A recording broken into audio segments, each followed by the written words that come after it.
Welcome back to The Other Side of Change, only on the Black Star Network. My name is Jamira Burley. I'm here with my amazing co-host, Brea Baker. And today we're talking about a local race that has national consequences. The New York mayoral race was talked about nationally, and we're going to dig into it today. New York. Never been so proud to be from New York. That is right. What happened in New York was not just another blue city election. It was a seismic shift. Number one, people think New York is a lot more progressive than it is.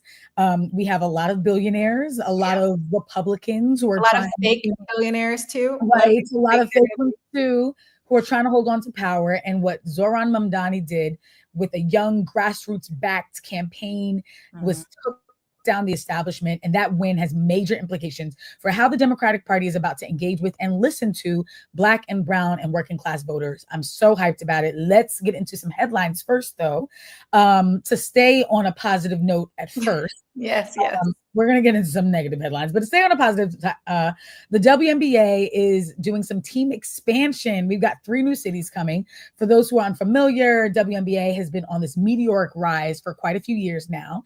Valkyries just started a new team in the Bay. Toronto's getting a new team next year. And now Cleveland, Detroit, and Philadelphia will be the 3 newest cities to get teams. Many of these cities already had teams before. Actually, all 3 of those cities previously had teams when the WNBA was first launched. Those teams were either sold or folded. And so it's so exciting to see these cities get teams again. And these are predominantly Black cities as well. So I just love to see Black WNBA fans be shown this sort of love.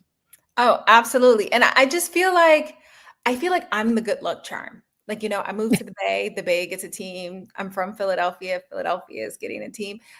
You're welcome, America. I was just about to say, okay, so basically you're the WNBA commissioner. I might as well be.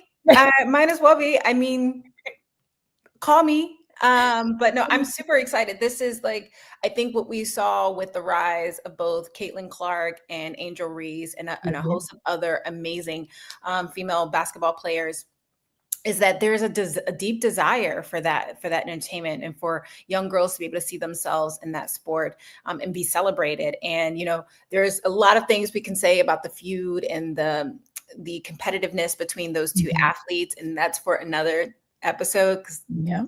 There's a lot of nuance to that. But what they brought to the table, though, I think is making the WNBA and the world open up to the fact that we have strong players. We have amazing fan bases, and this is a time to really invest in those players and also a country who supports women athletes. So I'm excited. Hope they get pay increases. As far as I'm concerned, they deserve to get paid well. Maybe we'll have an episode about that soon because they are in a year where they will be doing some bargaining, and I'm really excited for some revenue sharing. No, absolutely. I wish I could be as positive as that regarding my first headline, but we've all probably seen, unfortunately, the articles, the interviews, the clips of Donald Trump touring the Alligator Alcatraz new facility that is being built in Florida or is currently underway of being built. I think they just received some of their first detainees. This is built in a swamp area that there's only a one-way road in, and they can house thousands of immigrants and U.S. citizens, because we've seen that the Trump administration doesn't care if you're here legally or illegally. And this is a moment that I think either will define the next few years or not, depending on how folks respond to this, because they are kidnapping people off the street and are throwing them in prisons here in the United States and abroad. And the way that the Trump administration is trying to spin this as if this is a good thing for the country. No, these are concentration camps. We're building concentration camps in 2025 with our tax dollars. Our president is doing it in our faces. We cannot say that we didn't know. Yeah. I just, and then it flooded almost immediately. And I've seen people talking about, nature reclaims, and you can try and put your death camps wherever you want, but nature defies and does not align with that. I just think it's such a a really terrifying time right now, especially as you said, like not just for immigrant communities, but for anyone who loves someone who is an immigrant, but also for the fact that they are testing strategies against migrant communities that will soon be also weaponized against anyone who shows dissent with this administration. And so I just think that we really need to be very outspoken in our resistance to it and say that like this level of cruelty and callousness and like throwing people away and disposability with human beings is not acceptable. Because let me tell you something, if he was putting dogs in that fucking camp, Talk about it. And white women around the country would have had it shut down already. And so we have to be just as loud and just as like insistent that we're not going to let this happen on our watch. Absolutely. And we are deploying the same tactics of the Nazis. Let's be honest with ourselves. Concentration camps, denaturalizing US citizens, taking back citizenship, putting people into prisons where they have no due process. Those are all tactics of Nazis. Yep. This is the party of Nazis. If no one has said it, let me be the first. Right. So yeah, this is how we respond to this moment. These are all moments where the Trump administration is trying to see how far they can go and what we're going to allow them to do. And now is the time to respond accordingly, whether, in local communities, using your voice, using your platform, but we cannot allow this to continue to happen because more people are going to be impacted. Yep. Say that. Yes. Yeah. Okay, well, next headline, not quite about the government, but Sean Diddy Combs' verdict is in. Diddy was found guilty of only 2 of the 5 charges. The government had already dropped several others, and of the 5 remaining charges, he was only found guilty of 2, and they were honestly 2 of the lesser charges for transporting and engaging in hiring prostitution and sex workers, whatever the case may be. But he did not get charged with some of the heavier things. So it's definitely a really devastating blow to survivors and to those who, saw the video of him physically assaulting Cassie, who heard the testimonies of countless women and men who all described this culture of hostility and surveillance and retaliation and violence. It's just really scary to see what powerful people and wealthy people can get away with. Luckily, which it feels weird to say this as an abolitionist who doesn't really believe in prisons, but I really believe in accountability. And I think it's really dangerous for people to get off after proven crimes like these. But luckily, Diddy will not be freed yet. His sentencing is not scheduled until October, and he was denied bail and is expected to remain behind bars until that time. And so we'll see what the judge hands down as his sentence. But just really shows that the culture of violence is not just something that we see white people engaging in and white men engaging in. We see that within our spaces too, that wealthy, Black, powerful men are able to get away with a lot, and what it means for women who are trying to get ahead in these industries, in these spaces. We're just trying to be loved and cared for and protected. And as Malcolm X said, end up being the most disrespected people in America. And let's be clear, Diddy was only allowed to get away with this for so long because the vast majority of, if not all of his victims were women of color, people of color. I don't need a verdict to tell me what Diddy did was wrong. So the only thing I will say in regards to this article is that if I see you supporting him online, I will block you. I will block you immediately. Yes. Okay. This is a prime example. Him getting off was not surprising, right? America just elected a sex offender as our president. Like, no surprise there. But, we as the public can actually hold him accountable in ways that the justice system won't, which is meaning stop supporting him, stop supporting people who support him, and give him the type of treatment that he's been giving his victims, which is isolation, intimidation. And as far as I'm concerned, I'm not surprised, but I will block you happily. Block you. In regards to my last article, this is the party of cruelty. Let's just be absolutely clear. So Governor Abbott of Texas has vetoed a new funding bill that would have provided summer lunches for low-income students in Texas. which is heavily needed. And it's a program that is fully funded by the federal government. The federal government provides millions of dollars to go to states every single year to ensure that about $120 can be allocated per child, to ensure that they're able to eat during the 3 summer months that they're not in school. As a person, me, Jamira Burley, who benefited from summer lunch programs, it is transformative. It also can be devastating when those meals are not available, especially if it is the only meal that that child is promised. And the fact that the governor, despite the fact that this would not be a huge burden for Texas, because Texas would only have to support the administrative costs of running this program, so making sure that the dollars made it to the families, they are vetoing it, saying that the federal government is under a lot of pressure. While they are giving tax break to the wealthy, we are saying that we do not want to feed poor and low income families. And this is a reminder that this is a party that intentionally wants to demonstrate cruelty and to hurt those who are the most vulnerable within our society. And I hate it. I hate every bit of it. Hate it here so bad.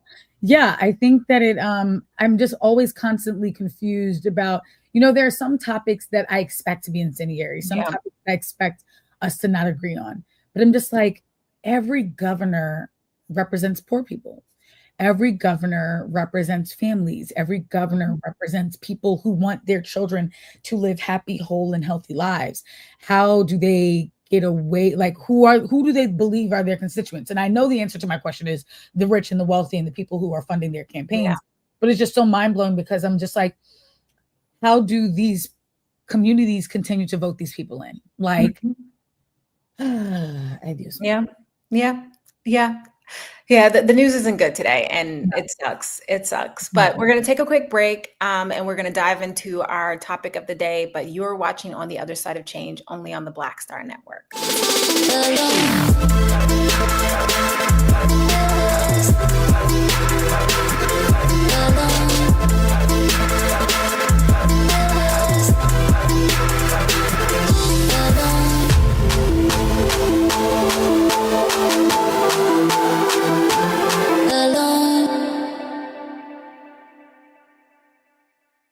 Yes, season 2 of True Talks is here, and we are turning up even higher. Yo, it's your man Torre, the newest co-host on the set, and I'm bringing heart, heat, and hard truth every night. And we are keeping it all the way fire. Ain't no filters, ain't no fluff, just straight facts. Y'all know how we do. So stop scrolling and pull up to our YouTube at Truth Talks-Live.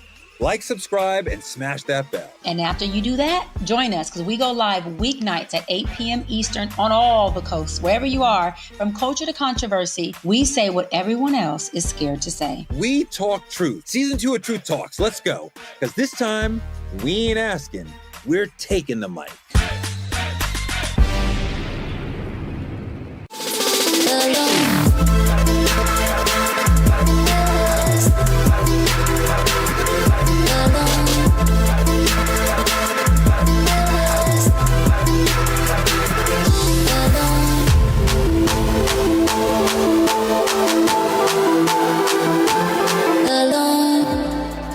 Welcome back to The Other Side of Change, only on the Black Star Network. So before the break, we talked briefly about the New York mayoral race. Against all odds, a 30-something progressive, 33 years old to be exact, progressive organizer who didn't take PAC money, who ran on housing justice, climate change, jobs, community investments, and won, right? He stood his ground and he still won despite the establishment coming out in droves with massive amounts of money. And not just barely, right? He won by a landslide. They beat a backing of the political machine and deep pockets. And the numbers are not just impressive, but it's something that the DNC should be taking notice of. Oh yeah, they are definitely taking notice. It's hard to ignore, because here's the twist. Older Black and Latino voters mostly stayed loyal to the incumbent Andrew Cuomo. Mm-hmm. It was younger working class and first gen voters who rallied behind the challenger, who was, Mamdani was committed to policies like free buses, higher minimum wages, NYP accountability, so much more. The generational split couldn't have been clearer, and that's exactly what National Democrats need to understand. But what they also need to understand is historically, it is older generations who carry elections like these, retirees who come out in droves, middle-aged folks who are the largest voting bloc. for the first time in, I think, New York City election history, the largest group of voters was between the ages of 25 to 34. The second largest were even younger than them. And so it was just mind-blowing to see young people being so engaged and so excited after years of being really jaded and feeling like they're getting the same candidate after the same candidate after the same candidate. And finally, they are blessed with a candidate who is speaking their language, who's not afraid to use social media, but not in a gimmicky way, but to really convey policies that he believes are possible and can make the city better, who had the experience of doing so in Queens and was trying to bring it across all 5 boroughs. And it really resonated with these younger voters. And so it's hard for the DNC to ignore it. Yeah, no, and the twist is, right, like, is that we're seeing a growing disconnect between the Democrat establishment and what they think that the Black and brown communities want versus what younger voters are demanding, are actually organizing around. Like, the old playbook cannot work anymore because it isn't working anymore. Younger voters are demanding or reimagining what's possible. As you know, one of our past episodes really alluded to, is like, we need to get back to the imagination of what is possible in this country and stop accepting the status quo. And I think what we're seeing younger voters say is, you know, why not? Why can't we have better jobs? Why can't we have better housing, affordable housing? Why can't we hold police officers accountable? Why can't we have free buses, right? These things are not so far-fetched, because if we can create pathways for billionaires to get access to more money and more dollars, or more contracts, why can't we do the same type of labor to ensure that there's a pathway for low-income workers, for people living in poverty, to be able to have upward mobility? And I think we're seeing that by the way in which voters have turned out. And they turned out early. They turned out early, large and in charge. And they did so despite people saying that he wasn't going to win. Yeah. And, you know, it starts off as why can't we? And then it turns into we must. And that's the beauty of we are. Right. And we are. That's the beauty of seeing results show out in this way. Because I knew so many young people who were like, I'm excited about Mamdani, but I don't think he has a shot. I don't think they will let him get elected, right? Because that's what they're used to seeing, is that it feels as though the odds are stacked against them, that no matter what they want, the Democratic establishment is going to make a choice for them that they think is better. And so it's mind-blowing when you show up and say, I'm going to vote for him, but I don't really know how it's going to turn out.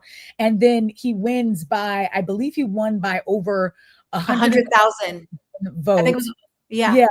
And it was like he had 56% of the votes to almost 44%. Like, it was just beautiful. It was magic. It was cosmic. And it's what gives people the boldness to say, wow, this thing that I want, other people want it too. And now we're done waiting. We're not going to be swayed by tired talking points about electability or being moderate or incremental change. Like, no, I want housing that I can afford, and I want it now. I want police that keep us safe and that don't kill, and I want it now. I want schools that teach the truth, and I want it now. And I want to live in a city that has so much wealth and makes it work for the average New Yorker, and not just the ones who live, near Central Park. And that is what is so powerful, and has the potential, if Democrats can follow the lead of that energy, has the power to reignite a base that did not show up the way that we needed them to in the 2024 election, because they were not given something to be excited about. When you see a base getting excited again, you don't trample on that excitement. You run towards it. Yeah, because what I think we're seeing is that young people are saying, either give us what we want, or we're going to burn it down, which I'm kind of here for. I mean, to your point, like, let's talk the numbers, right? We saw the youth voter turnout increase by nearly 20% since the last mayoral election. The last mayoral election that elected a party promoter, but that's neither here nor there. I used to live in New York. We both did.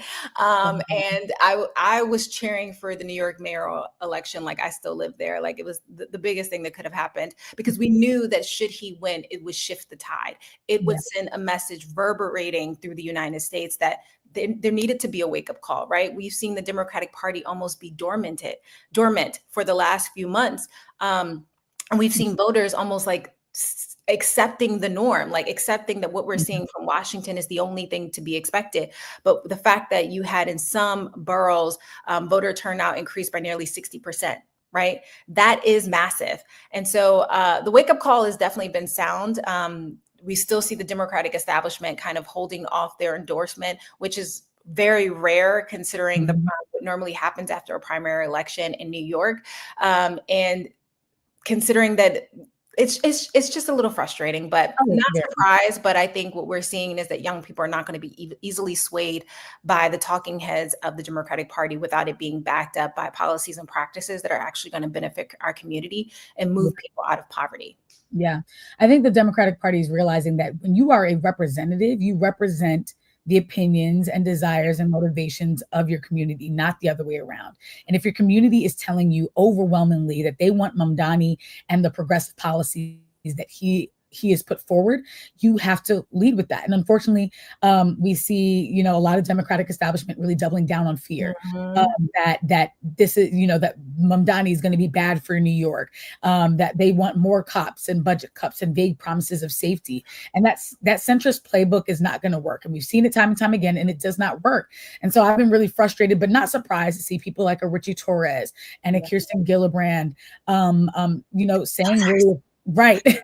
Right. Like, no, you should be excited about what Mamdani is bringing to the party and how we might be able to. But they're not excited because it threatens everything they stand for. And that's what a conversation we really need to have is that established Democrats are not excited because what he represents is the fact that the lies we've been told by Democrats for so long, that this can happen, that progress takes time, that we don't have the money, that we all need to make sacrifices, is false, that we can actually have the things we demand because we see it happening on the other side.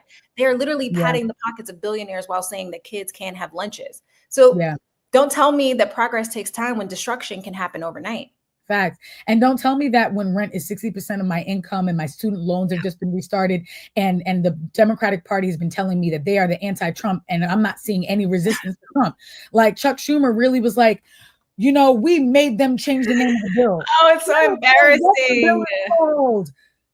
Get the bill off the floor. Like, I don't care what it's called. Like, y'all are so excited about stuff that does not matter while we are struggling, and it shows how out of touch they are. And so I just think it's this win has just been it's been like injecting hope back into us, and I'm just excited to see it be cemented come November, but also to see who does and does not follow the lead come midterms, Yeah. And let's be honest, according to Pew, nearly 70% of Black voters under 35 now identify as progressive or left-leaning independents, not loyal Democrats. That is something to take note of. They're not loyal to Democrats. They're loyal to their progressive and left-leaning values.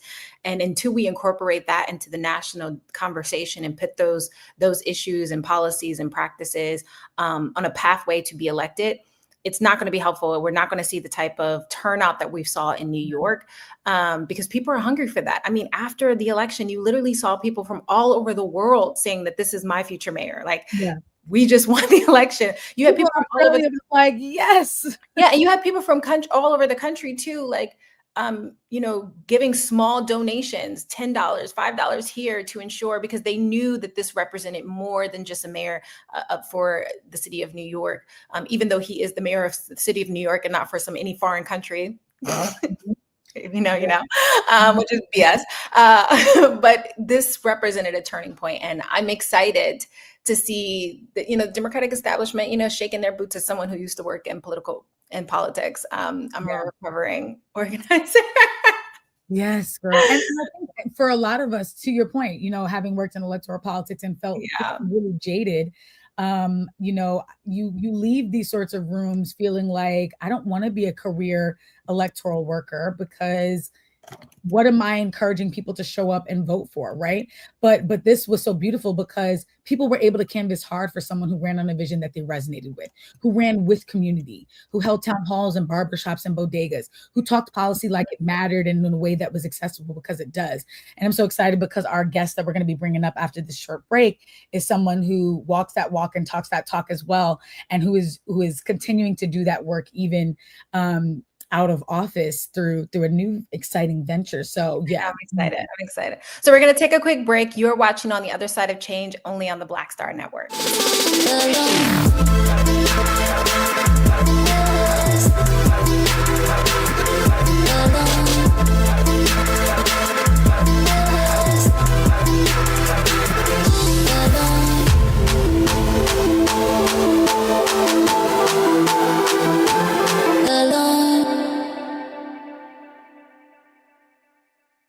Hello, I'm Isaac Hayes III, founder and CEO of Fanbase. Listen to what I'm about to tell you. The window to invest in Fanbase is closing. We've raised over $10.6 million of our $17 million goal. That means there's room for less than 6,370 people to invest in Fanbase for the average amount. The minimum to invest in Fanbase right now is $399. That makes you an owner in Fanbase today. Go to startengine.com/fanbase to invest. Why? Because current social apps have taken advantage of users for far too long, with content suppression, shadow banning, harmful racist content, and no real tools for monetization and equity. Fanbase has over 1.4 million users and counting, allowing anyone to reach all their following and monetize their content from day one. Social media is the new TV, and whoever owns the apps that distribute that content have the opportunity to own potential billion-dollar companies. While big platforms with uncertain futures are failing to serve their users, Fanbase is stepping up to fill the gap. Don't wait until it's too late. Invest now, invest for yourself and your future. Go to startengine.com/fanbase and own the next generation of social media.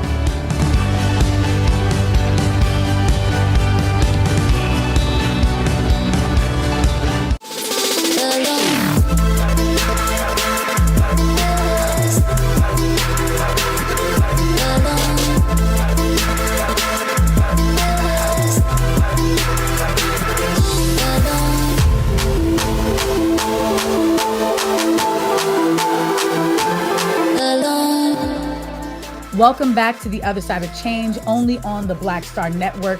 Joining us now is the inimitable, incomparable Jamaal Bowman. This New York native, longtime educator, beloved representative, and deeply principled organizer knows what it is to shake up the establishment and stand on business when it comes to bringing the grassroots organizing together with electoral politics. Mm-hmm. Since leaving Congress, which in response to some really racist funded tax bullshit. Jamaal has been in the streets, which shows that he is really walking the walk and talking the talk. He's really about it. He's been amplifying and supporting progressive candidates, including Mr. Mamdani, our new mayor to be, and he's been able to mobilize otherwise jaded and disillusioned voters in ways that needs to happen. So we're just so grateful to have him on the show. Welcome to the show, Jamaal Bowman. Yeah, and I have to say, I said it off camera, but I think it's important to say here, you know, it is inspiring to see so many Black men who are standing on principle, who are really leading the charge, who are not allowing the establishment or allowing their job, right, to dictate how they show up in representation of their community. And I think you have led with integrity that has been extremely impressive, because it reminds us that we all have something to lose, but if we don't make those sacrifices now, it's going to be too late. So thank you for joining us on this show. We're super excited to have you. I have to say, when Brea said that she could get you, I was like, yes, please, let's get him immediately. I'm a try, like we've been connected. Yeah, I'm so glad. Good timing, the universe, you know. I want to jump right in and ask you, you know, as someone who has campaigned yourself, who is a deep New York native, who understands the complexities of what New York has to offer, like no borough is the same. I used to live in Harlem. I lived in Brooklyn, now on the West Coast, but, you know, it's a very different, you can get so much flavor in different parts of the city. You know, what do you think made this campaign so different? What do you think made it so effective in energizing a wide range of voters, but also particularly young people who have been disillusioned by the state of politics right now?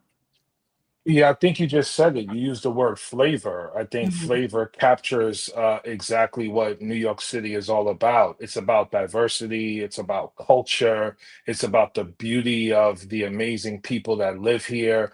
It's a working class city. It's a labor driven city. And it's a progressive city, regardless of what people try to tell us, you know, as it relates to Wall Street or Cuomo or anything else. And so Zohran is bringing the flavor himself, just based on his background and his experiences and who he is and what he represents. But then he has an incredible base of progressives that he's been working with on the front lines, whether it's, you know, hunger strikes with taxi drivers or hunger strikes as it relates to Gaza, or, you know, working on campaigns that he didn't win, but he's building his, you know, he's becoming battle tested in working on those campaigns. And so in addition to his work in the assembly, where he had the free and fast bus pilot. And so He brings the flavor. He's battle tested.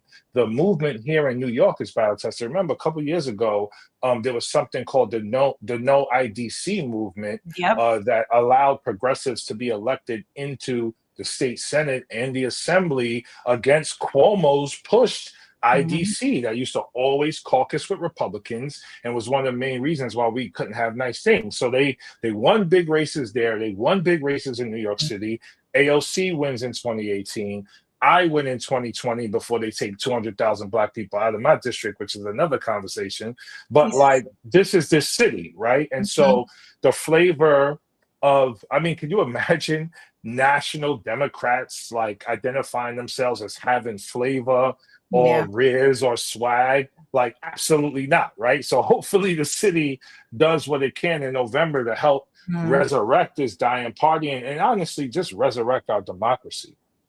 Couldn't agree more. Couldn't agree more. Yeah, we need the inspiration to drive the type of change that we want. And I think for folks, they're seeing that in this election. The question is like, can we get people to unlearn what they've been told for so long and to look beyond the headlines, to actually understand and learn a new candidate who's fighting for them and fighting for them unapologetically, right? Right.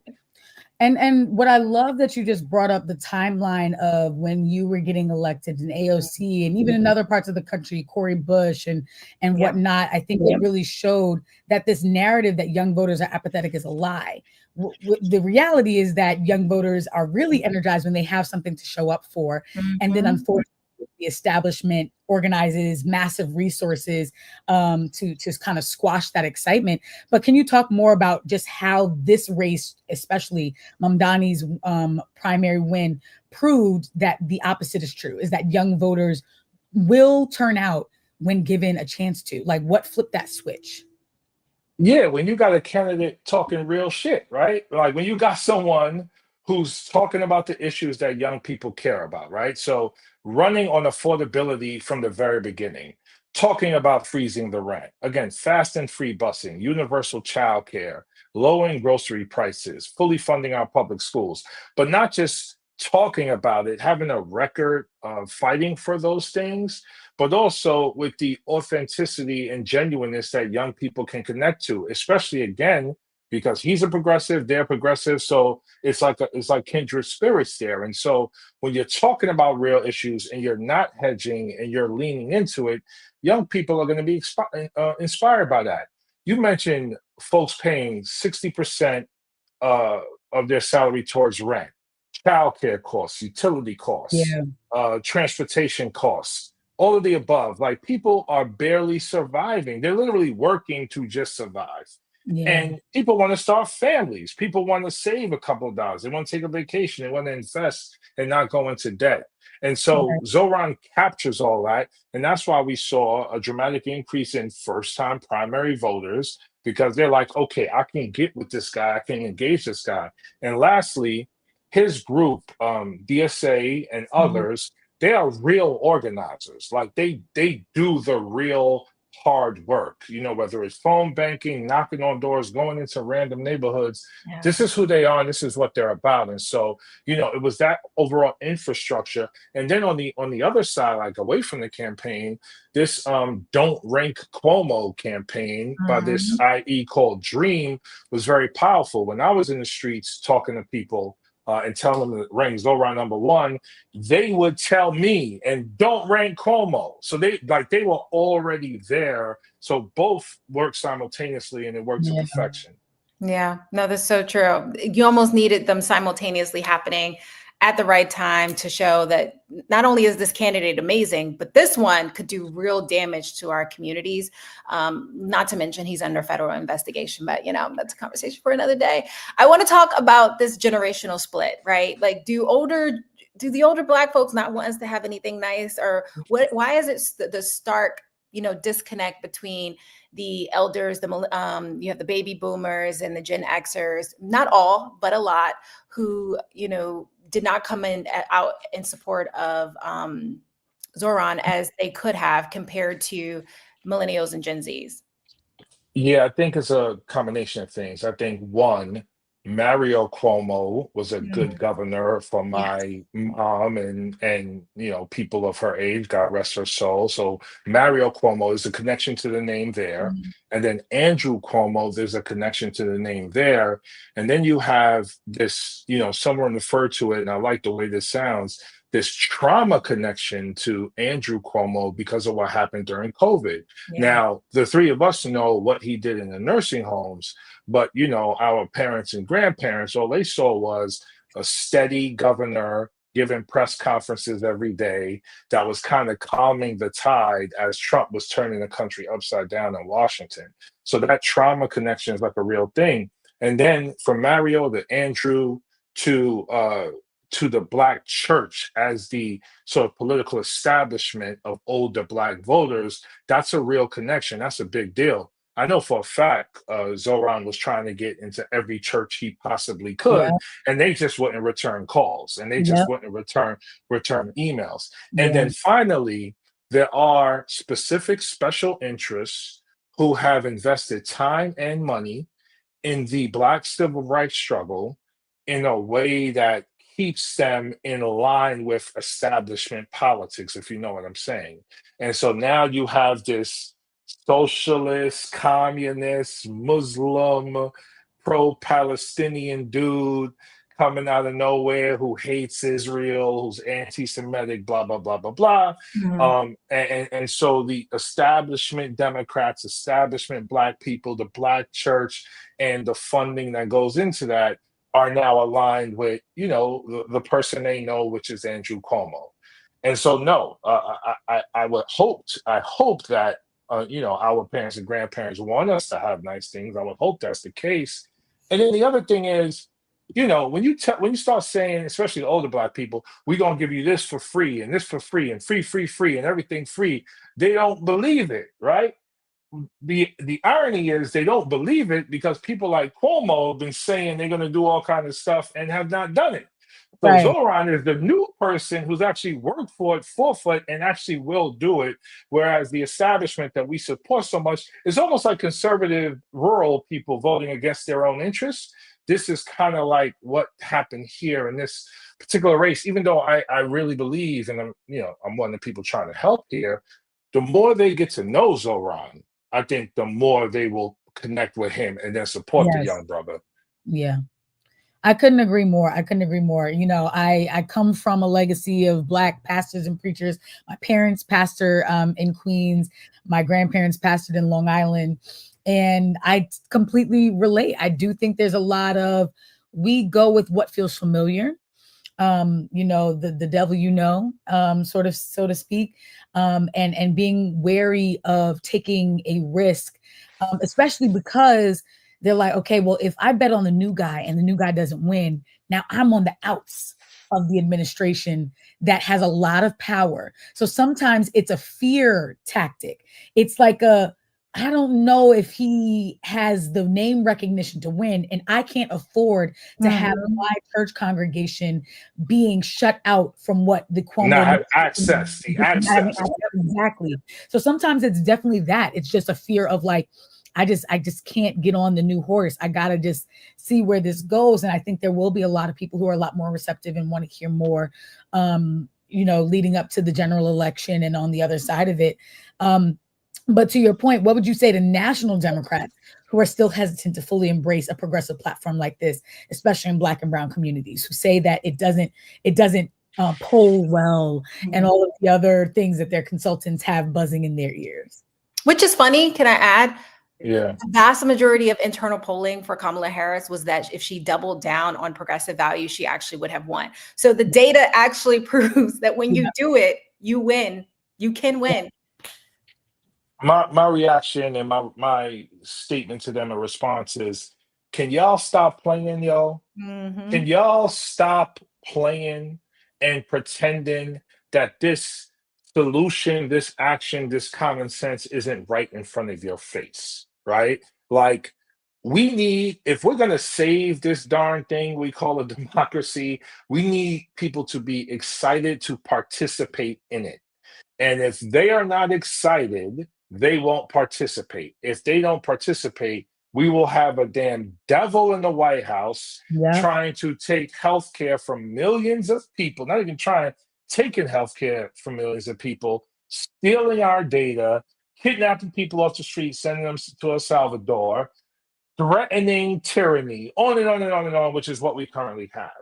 So the party better figure out a way, and Zohran provided the blueprint, him and his team provide the blueprint to galvanize young people with real stuff, though, like real tangible stuff. One of my biggest like frustrations, and something that used to make me sick to my stomach, was being in Congress, being in a place with so much power and not using that power to help the people who are most vulnerable. Because we know with every fiber in our being, when we help the most vulnerable people, it makes the country better. It makes our economy better. It makes our democracy better. Like, it has to be a ground up approach, because trickle down economics doesn't work. It kills people. And so please pay attention. And I said this before, endorse Zohran right now. Like, he's not an anti-Semitic. He is fighting for all people. He's a breath of fresh air in our politics. We need to come out very strongly and endorse him and get behind him and what he represents, because I think it'll galvanize the entire country and all parts of the country. And the last thing is, we know young people stay home consistently, and disengaged people stay home consistently because they're not excited about what's happening. So we need leadership to help us get on board. That part. Yes, yes, yes. Could not agree more. Oh, Jamira, you're on mute. Yeah, and that's the thing. I just wish they would even listen to their own data at this point. We're not asking you to make up anything new. We're asking you to just follow what your voters, the people that you're claiming that you represent, supports. So tell our listeners, how do we win? What can we do despite what feels like impossible right now, and making a lot of people fearful about what's to come, especially under a Trump administration or a Trump regime, as many of us know what is happening to be true? Yes. So go to Zohran for New York. I believe that's the website. Make a donation if you can, whether it's $5, $10, whatever amount is very, very helpful. Find independent expenditures that are supporting Zohran and donate there as well. $5, $10, whatever you can donate. Sign up for a phone bank. Help us make calls. Help him make calls. If you're close to New York, come in, knock on some doors, be a part of this so we could push him over the finish line in November. In addition to that, do everything in your power to resist what is happening in Washington, because what they're doing right now, like trying to cut Medicaid for like millions of people, is disastrous. And what they're trying to do, just so everyone knows, and I'm sure your listeners know, they want to privatize health insurance. Yep. And they want to privatize all of the resources in the public sector. And so them cutting all of this, well, then what will rise in response is the private sector taking over housing, taking over health insurance, taking over public education. This is what they want to do. And so we have to resist that. So calling members of Congress, whether they're your member or not, particularly Republicans as it relates to this bill, telling them to vote no on this bill today is essential. And staying engaged with your member of Congress overall, just to make sure they're fighting back as hard as they can against Trump. And then finally, in your local community, wherever you are, there's something going on that you need to be a part of, or you need to start something. So whether it's your school board or city council or town council or village trustee or county rep or state rep, the enemy, like the people who want democracy to fold, and the Bill Ackman crew of the world, and Elon Musk and Peter Thiel, and they are constantly fighting to destroy what we hold dear. And that's happening in your local community too. So plug in your local community, see where you could lean in and just be a help, because we need to win for humanity, not just democracy, for humanity. We all got to be in the fight, and every little bit really helps. Yes. Every bit helps, and we all have a role to play. Thank you so much for those words of encouragement, and we really appreciate you coming on today. Hope you enjoy the rest of your day. But stay tuned if you're listening and watching. You're watching On the Other Side of Change, only on the Black Star Network, and we'll be right back.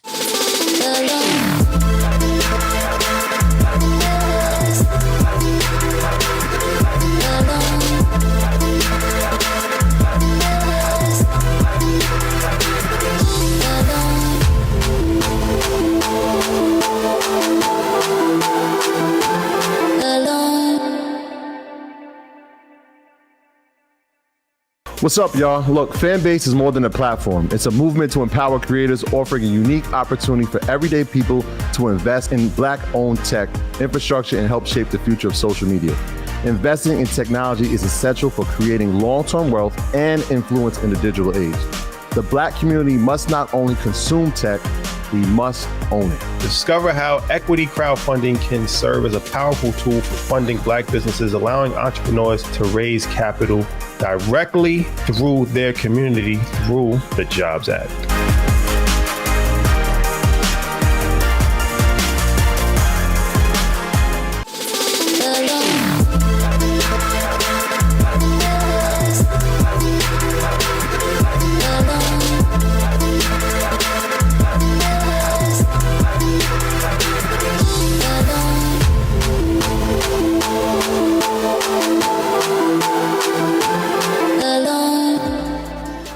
Welcome back to The Other Side of Change, only on the Black Star Network. This race was the blueprint, not just for winning elections, but for building power, cultivating trust, and putting people first.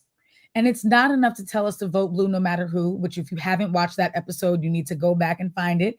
But we have to show up with policies that protect our lives, show up with jobs, housing, education, and truth. That is what we need from the Democratic Party. The future is not moderate. It is visionary. It is imaginative. And that's what we are running towards. So as Jamaal Bowman said, please support the Zohran Mamdani campaign in whatever way you can, donating, volunteering, talking to your friends who are based in New York, because we are not just doing this as those who are constituents in New York. We are sending a message nationwide that this is the energy we want to see more of. So follow people like Jamaal Bowman and Cori Bush, as well as groups like Justice Democrats, Sunrise Movement, and any others that are locally or nationally pushing for more innovative approaches to political organizing. Absolutely. And you're watching On the Other Side of Change, only on the Black Star Network. And remember, local elections can create national waves. And it's time that we have a national wave. Until next time, keep pushing, y'all.